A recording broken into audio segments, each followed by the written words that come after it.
নমস্কার প্রিয় বিয়ার, আপনারা দেখছেন খবর তরঙ্গ। আমেরিকায় অতিরিক্ত 25% শুল্ক প্রত্যাহার করে নির্দেশনামায় স্বাক্ষর করলেন ডোনাল্ড ট্রাম্প। যে 25% শুল্ক চাপানো হয়েছিল ভারতীয় পণ্যে রাশিয়া থেকে তেল কেনার জন্য, যদিও সেখানে বলা হয়েছে যে রাশিয়া থেকে পুনরায় তেল কিনলে সেই 25% পুনরায় লাগানো হবে। এর আগে ডোনাল্ড ট্রাম্প ঘোষণা করেছিলেন যে ভারতীয় পণ্যে 18% শুল্ক ধার্য হচ্ছে এবং সেই সঙ্গেই বাণিজ্য চুক্তি পাকা হওয়ার সিদ্ধান্ত হয়েছে ভারত এবং আমেরিকার মধ্যে। কি বলবেন এটাকে? মোদির ম্যাজিক নাকি ডোনাল্ড ট্রাম্পের ম্যাজিক?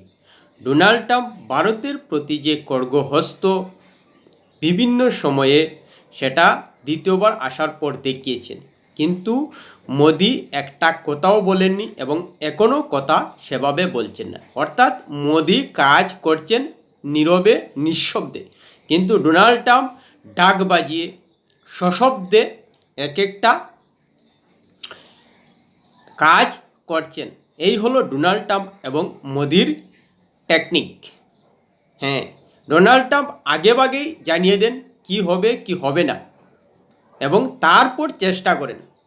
সে গাজায় যুদ্ধ দমানোর ক্ষেত্রেই হোক, আমেরিকা ইউক্রেন এবং রাশিয়ার যুদ্ধ দমানোর ক্ষেত্রেই হোক, বা তিনি নোবেল শান্তি পুরস্কার পেতে চান, সেসব একেবারে মুখ খুলে পরিষ্কার জানিয়ে দেন ডোনাল্ড ট্রাম্প। কিন্তু নরেন্দ্র মোদী আমেরিকার সঙ্গে গত 1 বছর থেকে ডোনাল্ড ট্রাম্প ক্ষমতায় বসার পর যেভাবে খড়গহস্ত হয়েছিলেন এবং ভারতীয় পণ্যে শুল্ক ধার্য করেছিলেন, নরেন্দ্র মোদী কিন্তু একটা কথাও বলেননি। তিনি ধৈর্য ধরেছেন। কূটনৈতিক পরীক্ষা যে ডোনাল্ড ট্রাম্প নিচ্ছেন সেটা বুঝতে পেরেছিলেন, যার কারণেই 25%, 50% শুল্ক ভারতীয় পণ্যে ধার্য করায় ভারতীয় পণ্যের উপর বিরাট প্রভাব পড়েছিল। আমেরিকায় আমদানি করতে গিয়ে, রপ্তানি করতে গিয়ে স্বাভাবিকভাবেই ক্ষতিগ্রস্ত হচ্ছিলেন ভারতের ব্যবসায়ীরা। সেই জায়গায় দাঁড়িয়ে ধৈর্য সহকারে চূড়ান্ত পর্যায়ে আমেরিকার সঙ্গে ভারত বাণিজ্য চুক্তি শুধু করলই না, সঙ্গে রাশিয়া থেকে তেল কেনার জন্য যে 25% শুল্ক ধার্য করেছিলেন ডোনাল্ড ট্রাম্প, সেটাও প্রত্যাহার করালেন। সেই সঙ্গে 25% শুল্ক থেকে কমিয়ে 18% এনেছেন এবং এক্ষেত্রে অবশ্যই নরেন্দ্র মোদীকে পুরো কৃতিত্ব দিতে হবে। কারণ এতদিন পর্যন্ত যারা নরেন্দ্র মোদীকে দোষারোপ করছিলেন যে 50% শুল্ক আমেরিকায় ডোনাল্ড ট্রাম্প চাপিয়েছেন শুধু নরেন্দ্র মোদীর বিদেশ নীতির কারণে, এবার কিন্তু তাদের সেই নরেন্দ্র মোদীকে এই কৃতিত্বটা দিতে হবে যে তিনি পুনরায় আগের অবস্থায় নিয়ে আসতে পেরেছেন। এই ভিডিওটি ভালো লাগলে সাবস্ক্রাইব করবেন, এতে আপনার ক্ষতি হবে না, কিন্তু আমাদের উপকার করে দেবেন।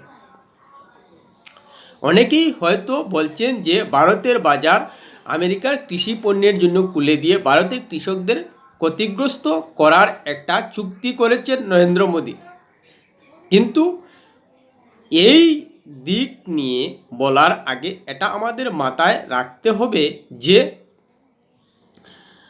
নরেন্দ্র মোদী এর আগে কিন্তু ইউরোপের সঙ্গে 27টি দেশের সঙ্গে চুক্তি করেছেন, যে চুক্তিকে মাদার অফ অল ডিলস বলা হচ্ছে।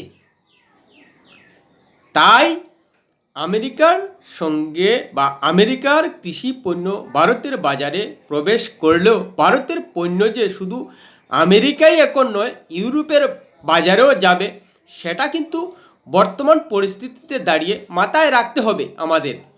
হ্যাঁ, মাথায় রাখতে হবে। আগে আমেরিকার বাজারেই শুধু ভারতীয় পণ্য যেত, এখন আমেরিকায় তো যাচ্ছেই ভারতীয় পণ্য, সেই সঙ্গে ইউরোপের বাজারও কিন্তু ধরার একটা সুযোগ সৃষ্টি হয়ে গেছে।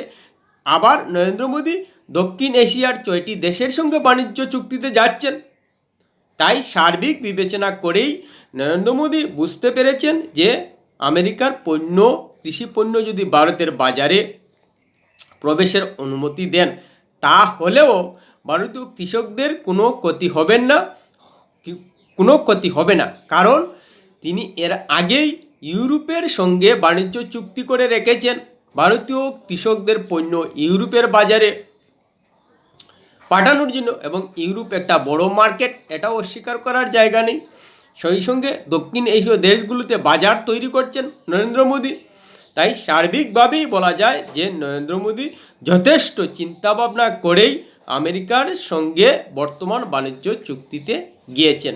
এবং এক্ষেত্রে আপনাদেরকে একটা প্রশ্ন ছুড়ে দিলাম নরেন্দ্র মোদীকে নিয়ে, যে নরেন্দ্র মোদী কি দেশের ক্ষতি হবে এমন কোনো সিদ্ধান্ত নেবেন? বলছি আপনাদের বিশ্বাস, আপনি নরেন্দ্র মোদীর সমর্থক হতে পারেন বা নরেন্দ্র মোদীর বিরোধী হতে পারেন, কিন্তু দুজনকেই বলছি যে নরেন্দ্র মোদী কি দেশের ক্ষতি করবেন? এ ধরনের চুক্তিতে যাবেন কোনো দেশের সঙ্গে?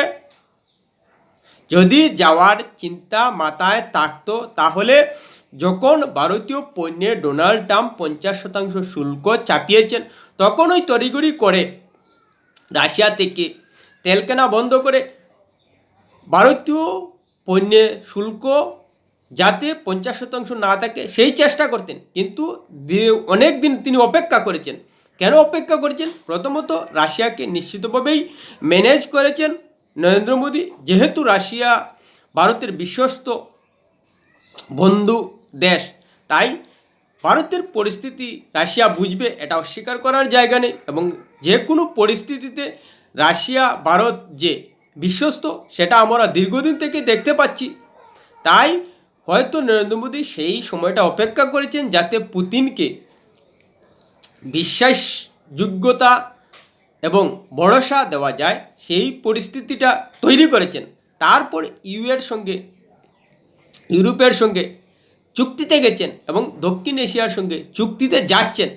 সার্বিক বিবেচনা করেই মনে হয়েছে নরেন্দ্র মোদীর যে এবার আমেরিকার সঙ্গে বাণিজ্য চুক্তিতে কিছু শর্ত পূরণ করলেও ভারতের বাজার, ভারতের কৃষক, ভারতের ব্যবসায়ীর কোনো ক্ষতি হবে না।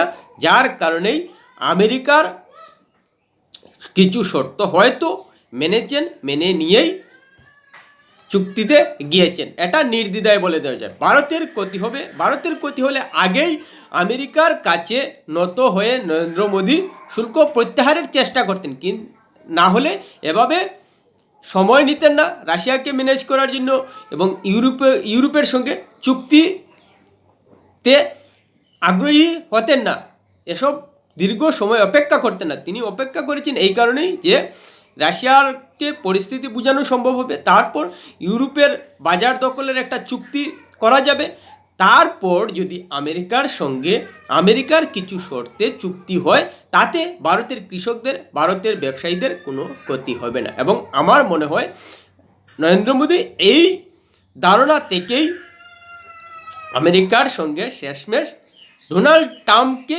খুশি করেই চুক্তিতে গিয়েছেন। অর্থাৎ ভারতীয় ব্যবসায়ী, ভারতীয় কৃষকদের বাজার অন্যান্য ক্ষেত্রে